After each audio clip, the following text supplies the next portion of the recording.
Seikane Girls Academy is an elite all-girls school for noble families.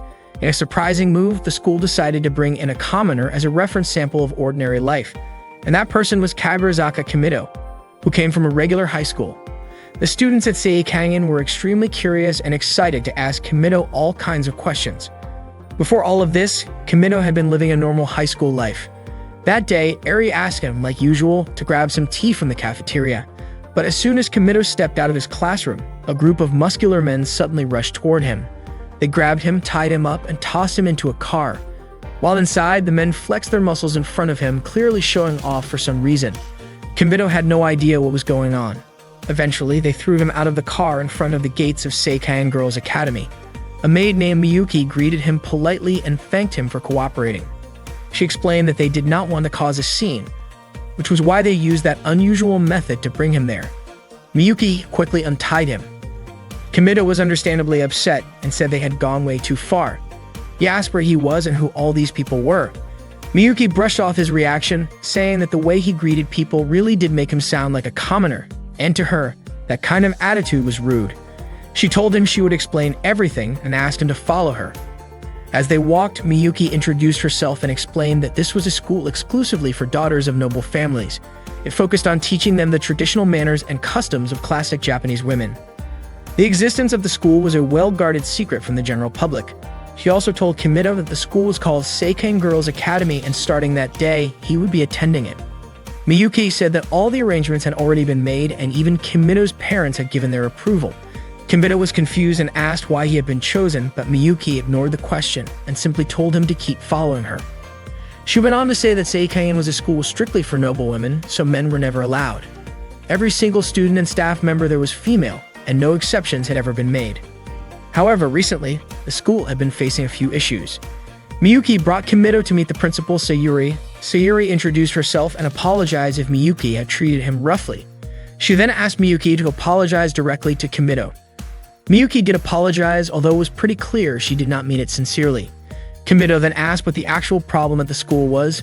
Miyuki explained that a lot of students who graduated from Seikane ended up struggling after entering the real world. Even though they came from privileged backgrounds, they were not used to interacting with people outside of their bubble.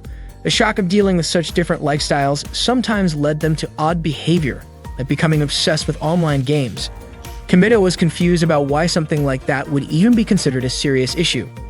Sayuri said that some people had recently suggested the school should take action to prevent the same thing from happening to future graduates.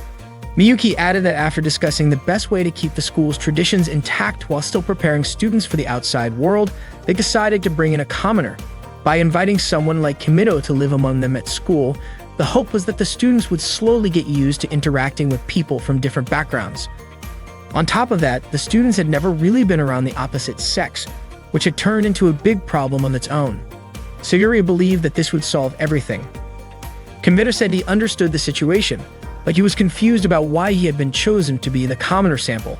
Miyuki explained that Kimido was just an ordinary high school student from the top public school in the prefecture. His height, weight, and looks were all average, and he was known as a kind person.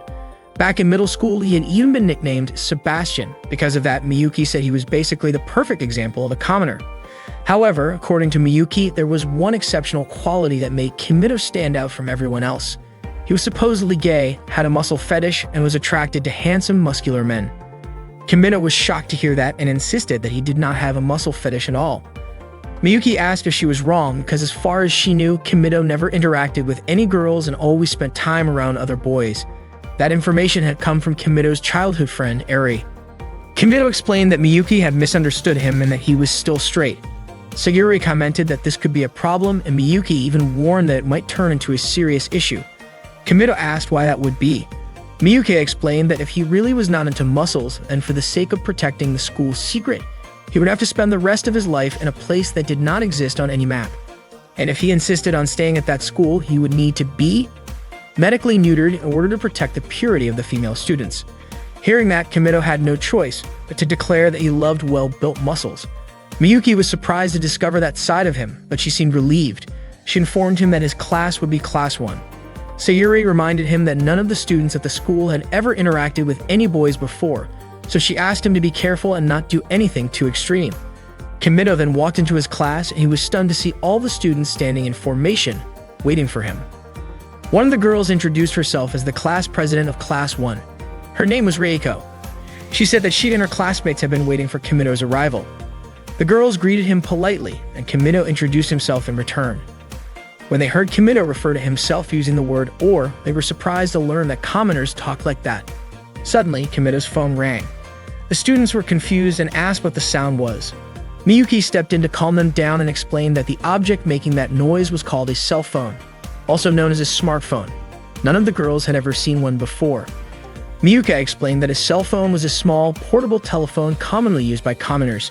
The students immediately crowded around to take a closer look at Kimido's phone. They had no idea that such a thin, compact device could be used to make phone calls. Some of them even asked to hold it themselves. They could not believe that Kimido was so used to using something so amazing, and they said commoners were truly incredible. Reiko stepped in and told everyone to give the phone back to Kimido. But they were so flustered they had no idea what to do. Just imagining holding it made their hearts feel like they were going to stop. They felt that way because none of them had ever interacted with a boy before. Reiko finally gathered her courage and returned the phone to Kimido herself. She thanked him for letting them see it. Then all of a sudden, Reiko remembered something she had forgotten. She needed to make him a thank you card right away. Sumire had already prepared some paper and a pen for Reiko to use.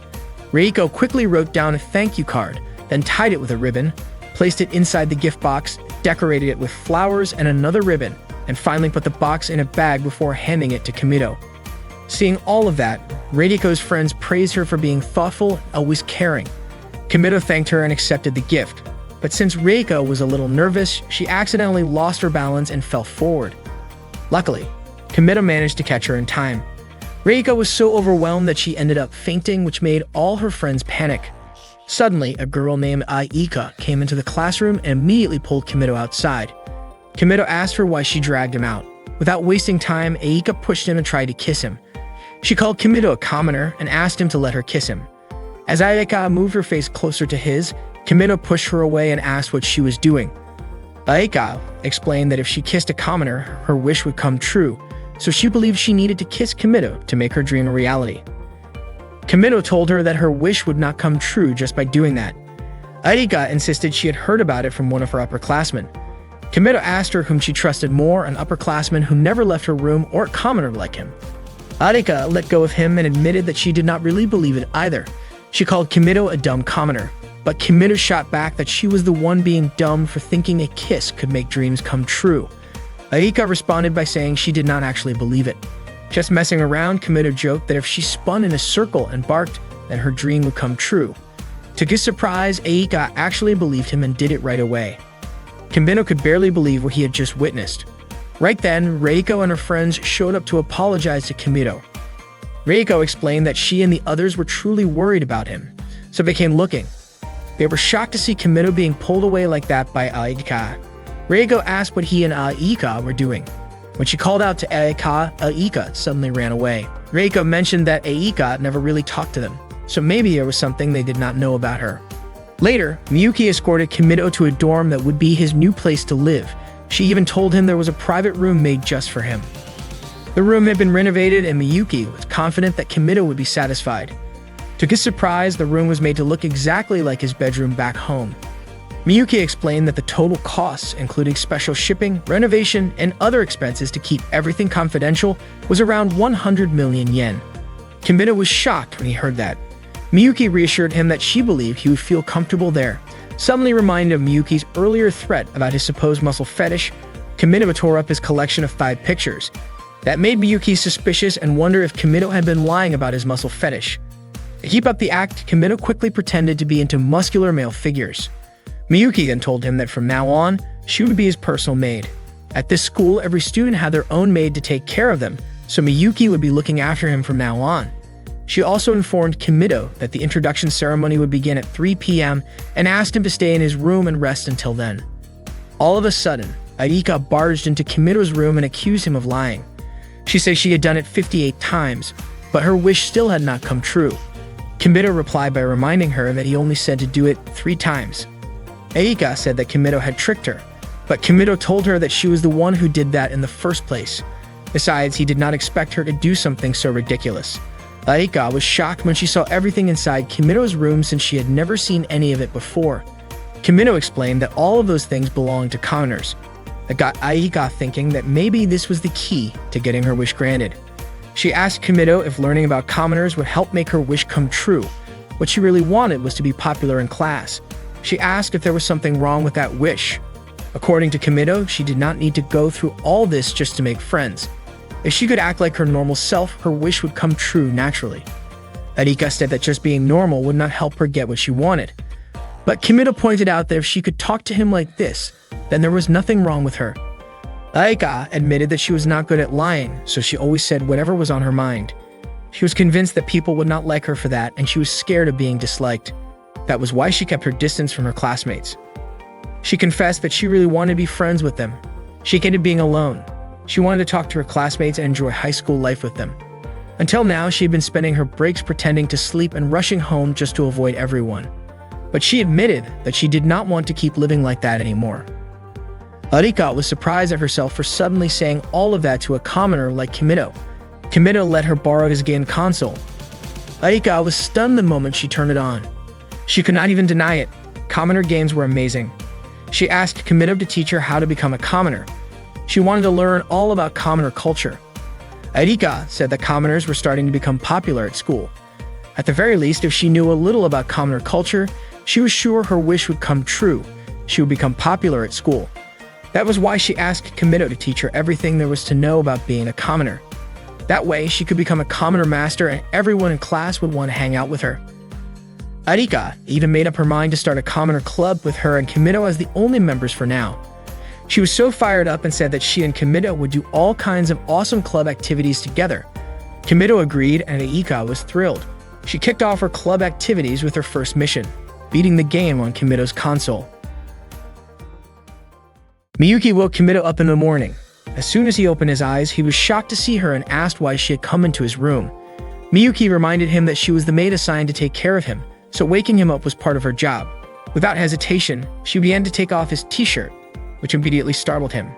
Not long after, she also pulled down his pants. Kimito quickly protested, saying that was going way too far, and he could take care of it himself. Miyuki, however, insisted that it was her duty as a maid of Seiken. To her, Kimito was just a commoner, boring with a muscle fetish and perverted. That moment made Kimito realize that if he did not keep acting like he was into guys, there was no way he could survive in that place. Meanwhile, Reiko had already arrived at her classroom and was greeted by her friends. Back with Kimito, Miyuki asked him to enter through the back door instead of the front, since going in through the front would definitely cause a scene among the students. As he opened the door, he accidentally bumped into Aika. She asked what he was doing there. Unexpectedly, a crowd of students had gathered in the hallway, all talking about Kimito. Miyuki pointed out a better route for him to take, and Aika decided to follow. While walking together, Kimito mentioned that he finally understood why Aika often used that entrance. Aika asked why someone as popular as Kimito would even consider using it, then started wondering whether using that door might make her popular too. Aika reminded him that the Commoner Club activities would start that day. All that time, Kimito had been feeling uncomfortable because the maids kept following him around. He said that as a commoner, he was not used to having maids. Aika was surprised and immediately jotted it down in her notebook. Kimito offered to tell her everything about how commoners live as long as she would tell him what life was like at Seiken Academy.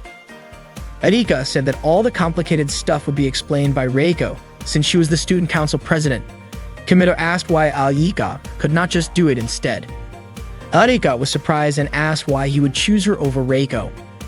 Kimito said it was because Aika did not look like a noble at all, while Reiko was so beautiful that she seemed to have a whole aura of her own. To him, Reiko felt like she was from another world, and that made him nervous, unlike how he felt around Aika. Aika immediately smacked him, called him an idiot, and told him to stay away from her. As they kept walking, Reiko suddenly showed up and said she had been looking all over for Kimito. She was really happy to see him. She also greeted Aika, but as usual, Aika stayed silent. Reiko then asked Kimito if she could have a moment of his time after school. Kimito agreed, which made Reiko even more excited. She explained that she and her friends were planning a welcome party for him. They would all be waiting for him in the auditorium, and she even invited Aika before quickly walking away. Reiko then wondered if she had done something wrong to make Aika so upset. Kimito realized that Aika tended to get shy in situations like that. Reiko was definitely an outstanding student. She was great at English, skilled at flower arranging, and even her friends admired her for how beautiful her arrangements looked.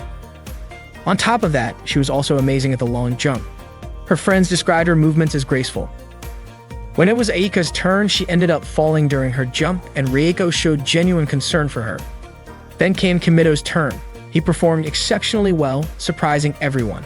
No one expected him to jump that far, and the students started praising him for how impressive he was. After gym class, Kimito walked through the halls surrounded by Reiko and her friends. Reiko complimented him, saying she could not even imagine jumping like that.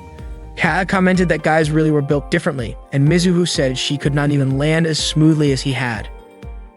Kimito then asked where she had gone. The others assumed he was referring to Aika.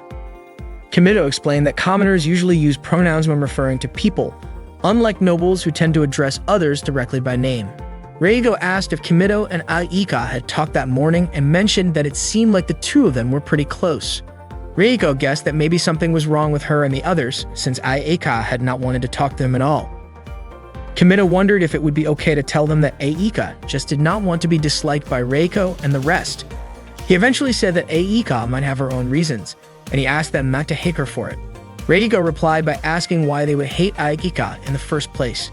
They had not done anything to upset her, but they were really glad Kimito told them that. That way they could try to become good friends with her. The other girls agreed and said they were sure it would work out, and they were willing to try. Later, Reiko and the others took Kimito to the school restaurant. Kimito was stunned by how fancy the place was. Every student there stared at him, watching his every move. At that moment, Kimito had become the center of everyone's attention. He was so nervous that he tripped. When he looked at the menu, he could not understand anything written on it. Reiko asked what he wanted to order. Kimito said he wanted Japanese food, so Reiko and the others decided to order the same thing. To everyone's surprise, what got served was instant cup noodles. Miyuki was the one who brought them out, thinking instant noodles were a staple food for commoners. Kimito told her that commoners did not eat that every day. When Miyuki asked if Kimito was refusing the food, Reiko suddenly jumped in and asked if instant cup noodles were actually food, since they smelled so different. Kimito was surprised that Reiko had no idea what they were. He asked if she at least knew what ramen was, but she just said she thought she had heard of it before. Kimito explained that instant cup noodles were a simple version of ramen. You just add hot water, and they are ready to eat. Reiko and the others were shocked to learn that all it took was hot water to make it. They had never thought of that before, and they were confused about why the container had so much writing on it. Some of them even compared it to old Imari porcelain that also had decorative writing. Kimito told them that sometimes commoners ate that kind of food. When Reiko opened hers, she was amazed that it was actual food and even came with seasoning packets. Mizuho was curious about how it worked and how just adding hot water could change its form. Kimito offered to let them try it. Reiko encouraged everyone to eat the cup noodles. Reiko asked Miyuki to hand out the noodles to the rest of the class. She said porcelain bowls were not worthy of holding the cup noodle treasure Kimito had shared with them, and told her to serve it on their best plates instead. Once the noodles had been passed around, the students grew curious about how it would taste, since the smell was so pleasant. Kimito was confused because he did not think the flavor was anything special. Reiko thanked Kimito and invited everyone to start eating. To Kimito's surprise, they all said it was absolutely delicious. He hardly believed what he was hearing. Kai said it was her first time ever trying something like that. Mizuho thought the broth was so savory and the texture of the noodles was truly unique. Maya even got hooked on the taste. For Reiko, it was an experience like nothing she had ever had before. She said she never knew a food like that even existed, and she would remember it for the rest of her life. Kimito could not believe how a simple meal could cause such a fuss. Meanwhile, Aika was eating lunch alone. To her, being away from everyone else actually felt kind of nice. Reiko brought Kimito to his welcome party. Kimito felt happy and thanked Reiko for it. Reiko said she was just glad she got to organize something like that. Then she invited her friends to raise their glasses for Kimito as the new transfer student. The welcome party was incredibly fancy, complete with a violin performance and dancing. Reiko asked if something was wrong with the party, but Kimito said he was just impressed that she could pull off something like that. Reiko told him that he was the impressive one, surrounded by a world they had never known before. She felt that Kimito had opened her eyes to a completely different perspective, and she was genuinely happy to be praised by someone like him. Reiko then invited Kimito to dance. However, he turned her down, explaining that he could not dance and had never danced before. Reiko apologized for not realizing that. Kimito then agreed to give it a try and asked her to show him how. Reiko happily accepted. She was clearly nervous as they got started. At first, Kimito felt like he might be able to pull it off, but as they continued, their movements got faster and they began spinning around wildly. Reiko assumed it was some kind of innovative dance style and figured it must be how commoners danced. Eventually, she started to feel dizzy and lost her grip. Kimito caught her just as the music ended. The other students burst into applause at their performance. Later that evening, Aika came to Kimito's room, clearly annoyed because she had been waiting for a long time. Kimito explained that Reiko and the others had taken him to the welcome party and then asked if Aika was supposed to attend as well. Aika insisted that Kimito tell her everything he knew about commoners for their club activities. Kimito asked for a moment to think about what kind of things commoners usually did. While he was thinking, Aika browsed through his bookshelf and asked what kind of books those were. Kimito told her they were comic books. She picked up one titled Avatar Tonfa, and Kimito was surprised that she had never heard of it. When she opened the book, she asked how to read it. Kimito was even more surprised that she did not know how to follow the panels. He explained that it was read from right to left, top to bottom. Arika started reading it and seemed to get into it quickly. She ended up reading more than just one volume. After a while, Kimito asked what she thought of the comic. Arika admitted that she was shocked and asked why Kimito had never told her about it before, about how all high schoolers among commoners were apparently paranormal, like in the comic. Kimito started to realize how naive Arika really was. He figured she probably believed everything she had read in the comic. Arika declared that she was going to become a paranormal too. If commoners could do it, then there was no way a noblewoman like her could not. Kimito could not believe she actually took the story seriously. Aika went on to say she would show her avatar to the other students, and then everyone would admire her, and she would become popular. She even added that even if she became the most popular girl in class, she would still talk to Kimito. Kimito figured she might need to start practicing, though not anything straight out of a comic. He taught her a simple move for stopping time, and told her to give it a shot. Once Aika performed the move, Kimito pretended to freeze so she would think it had worked. Arika was thrilled, thinking she had actually done it. She even showed her underwear in front of Kimito, completely convinced he could not see anything. Then she decided she wanted to write Ichijinsha on his forehead, but instead she suddenly leaned in as if she was about to kiss him. Just as her face got close, Kimito spat out water and Aika immediately smacked him. Kimito played dumb and pretended not to understand why his cheek was hurting. Aika concluded that maybe there was a time limit on how long she could stop time and she needed to experiment a bit more. Out of the blue, Kimito asked what Ichijinsha even meant. Aika was shocked and asked how he knew what she was planning to write. Kimito admitted that it had all been an act and apologized. That night, Reiko was soaking in the hot spring when she unexpectedly ran into Kimito. Kimito was stunned by the sight of Reiko's figure. He immediately closed the door, apologized, and left. Reiko then said that she had to become Kimito's wife since he had seen her body. The next day in class, Reiko could not stop thinking about what happened the night before. Meanwhile, Kimito assumed that Reiko had already moved on and was acting like nothing ever happened. During the lesson, the teacher asked everyone to pair up and start a conversation. Kimito ended up with Reiko and invited her to begin. When Kimito started with the words, "you know," Reiko misheard it as "you now," which means engagement. She responded by saying it was a little too soon for them, but getting engaged and leaving school was totally normal back in her grandmother's time. Kimito had no idea what she was talking about. Reiko asked him to continue what he was trying to say. When Kimito said waiting for, she misheard it again, this time as wedding. Reiko then said she was ready to get married right away. She added that she could throw together an amazing ceremony that would make everyone happy, even if everything happened super fast. Without realizing it, Reiko started tearing a piece of paper out of her notebook and folded it into an origami tower. When she saw the word travel written on it, she asked Kimito where they should go for their trip, somewhere local or maybe abroad. The teacher looked completely confused, wondering what on earth was going on with Reiko. That day, a new maid was being briefed by her senior. Her assignment was to take care of Hakua, and unlike the other girls, taking care of her came with some special rules. It turned out Hakua could not dress herself, and that responsibility fell completely to the maid. Even her meals were scheduled in advance for the entire week, and she would not eat anything outside of that plan. The new maid was immediately taken to meet Hakua. Meanwhile, Miyuki was waking Kimito up that morning. As always, she said she hoped he would not wake up again. Then she asked how he was doing and if he had gotten used to living there. Kimido said that at that point, he still was not used to it. Suddenly, his mother sent him a message asking how he was and mentioning a hot spring called Yahoo. Kimido had no idea what the message meant. Miyuki explained that as a thank you gift for agreeing to be the commoner sample, Kimido's house was undergoing major renovations. Their bathroom had even been turned into a hot spring. His whole family was loving it. Kimido could not believe it. To him, it felt like his family had sold him off in exchange for a fancy bath. Miyuki reminded him that what mattered most was that his family would not worry. She told him to reply to the message right away. Before he could, Miyuki grabbed his phone and typed out a reply herself.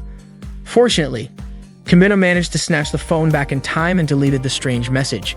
He was confused why Miyuki had replied without asking him first. Later, while eating at the school cafeteria, Kimido noticed that the students around him were all staring. It did not stop there. Whether he was in class, walking through the halls, or even in the bathroom, people kept watching him. He could not find peace anywhere. During a break in the back garden, Kimido replied to his mother saying he was starting to get used to the place. Then he saw a girl drawing on the wall. Curious, he wondered if she was also a student there. Her name was Hakuo. Kimido was about to give her a little scolding when, out of nowhere, Hakuo took off her clothes and tossed them aside. He quickly stopped her and handed her clothes back. Just then, two students passed by nearby and Kimido panicked.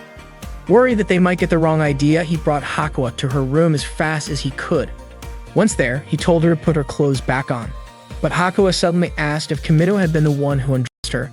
He quickly denied it and told her she had taken off her own clothes. Hakuo then asked why she would even do something like that. Kimido, of course, had no answer and told her again to get dressed. That was when Hakuo said she could not do it because she did not know how to dress herself. So Kimido ended up helping her get dressed. Afterward, they introduced themselves to each other. Hakuo seemed unfamiliar with his name, so Kimido asked if she had attended the introduction ceremony for the commoner sample. Hakuo told him that she had been locked away in her lab for the past 2 days. Suddenly, Hakuo's stomach growled. She explained it was a warning signal for low blood sugar. Kimido figured that meant she was hungry. He quickly made her some instant ramen, the kind of food commoners usually ate. But he told her this was not just any ramen, it was his special recipe, cold ramen with chili oil. Hakuo said she could not eat it. So Kimido took the initiative to feed her himself and encouraged her to give it a try. She took a bite and ended up finishing the entire bowl. Once she was done eating, Kimido asked her to return to her room. But then, out of nowhere, Hakuo fell asleep on the floor. Kimido tried to wake her up. Unexpectedly, Hakuo jumped up, started scribbling something on the desk, and then began taking off her clothes again, one piece at a time. At that exact moment, Aika was on her way to Kimido's room for their club activity. But what she saw when she opened the door was completely shocking. From her point of view, it looked like something indecent was happening between Kimido and Hakuo. Kimido quickly tried to explain that it was all a misunderstanding and not what it looked like. However, to Aika, it seemed like his hand was holding Hakuo's underwear. Aika immediately yelled and called Kimido a pervert. After Hakuo regained consciousness, Kimido escorted her back to her lab. Once they arrived, one of Hakuo's maids, Sakamori, thanked Kimido. She pulled out a digital camera, which turned out to be used for recording what Hakuo had written on the statue earlier, so she planned to head to the courtyard to take a picture of it. Kimido had no idea what that was all about. Sakamori then explained that Hakuo was globally involved in fields like mathematics and industry, and at the time, many of the world's top business figures were waiting for her conclusions. Sakamori also mentioned that the building was funded by the profits from Hakuo's own patent rights. She added that it was time for Hakuo to eat. Kimido replied that he had already fed her. Sakamori was shocked when she heard that Kimido had taken care of Hakuo's meal. Kimido asked if he had done something wrong. Sakamori said it was fine and asked what kind of food he had given her. Kimido told her that he had made instant ramen for Hakuo. Sakamori looked nervous and thanked Kimido for taking care of her. When Kimido was about to leave, Hakuo grabbed his hand and asked him to stay. Sakamori was so surprised by what she heard that she collapsed to the floor. Kimido gently patted Hakuo's head and told her to come visit him again sometime. Hakuo let go of his hand and did as he asked. After that, Kimido left. That night, Sakamori told the other maids about how shocked she was by Hakuo's behavior. The Hakuo they knew would not even wear underwear if left alone. She had never shown interest in anything outside of academics. Sakamori even mentioned how Hakuo had held on to Kimido's arm and asked him not to leave. The other maids could hardly believe what they were hearing. Sakamori also said that Hakuo had eaten before going home. A new maid asked if Hakua's meals were not supposed to follow a strict schedule, and that the Wednesday menu should have been gratin with clams. She wondered if what Kimido gave her matched that. Sakimori explained that Hakua actually ate instant ramen. The maids were surprised and questioned whether Hakua had made an exception. While they were still unsure if Hakua had feelings for Kimido, they reminded themselves that despite how she looked, she was still a 14-year-old girl. That day, there was a flower arrangement class. Kimido was not sure if he could manage it, but Reiko reassured him that everything would be fine. She even offered to help and told him not to hesitate to ask her anything. Suddenly, a girl carrying a katana approached Kimido. Her name was Karin. When a bug flew near her, she screamed and swung her sword to chase it away. The students around her misunderstood and assumed she had just called a commoner a bug. They started whispering that Karin was terrifying. Kimido tried to explain that she was not referring to him as a bug, but Karin cut him off and confirmed it. She went even further and called Kimido a pathetic insect, threatening to cut him down on the spot. She also called him a garbage pond. Kimido asked who this girl even was. Karin introduced herself and said she was going to punish him. Reiko became worried and Aika told Kimido to run. Karin slammed her katana to the floor, which caused leaves to scatter everywhere. Kimido dodged the attack. Karin struck the ground again, all while shouting that Kimido was a filthy insect and a trash pond. She then performed a sword technique that created a whirlwind effect. To everyone's shock, the katana's force ended up shredding the clothes of all the nearby students. They screamed as their clothes vanished instantly. Kimido saw what happened and assumed it was the result of that sword move. Karin, however, blamed Kimido for the indecent scene.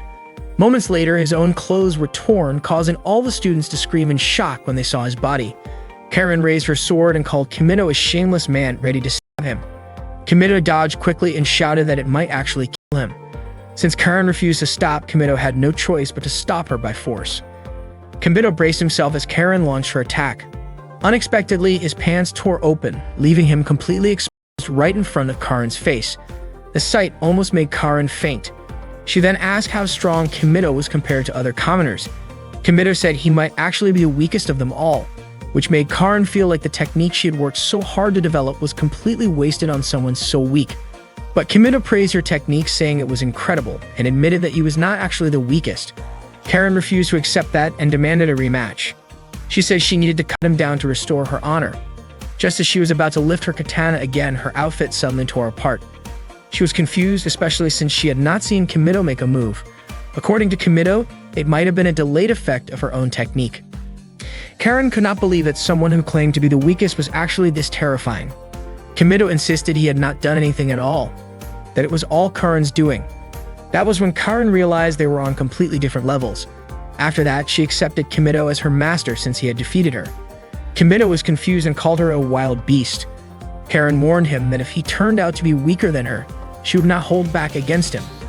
Kimido said she was treating her own master like some kind of demon world dragon. Karin calmly said that Kimido could do anything he wanted to her. The next day, while Kimido was walking through the school hallway, the other students were gossiping about him. They could not believe he had somehow managed to make Karin serve him. They all agreed that this commoner was really something else. Aika later visited Kimido in his room. She said his cell phone could help her plan a party that would make her more popular in class. With it, even someone like her, who normally struggled to talk to others, could reach out to everyone without a problem. She said it was time to take action. She asked Kimido why he looked so down, but Kimido said it was not how she thought. Aika then asked what he thought of her plan. Kimido admitted it was not a bad idea, but he said it might be too difficult because she would need a lot of phones, and that was not something he could handle. Aika told him that if that was the case, then he needed to figure something out. Kimido replied that there was no place nearby where they could get that kind of stuff. That was when Hakua spoke up, saying Kimido could get phones through her. She also had experience developing phones and even had plenty of samples in her lab.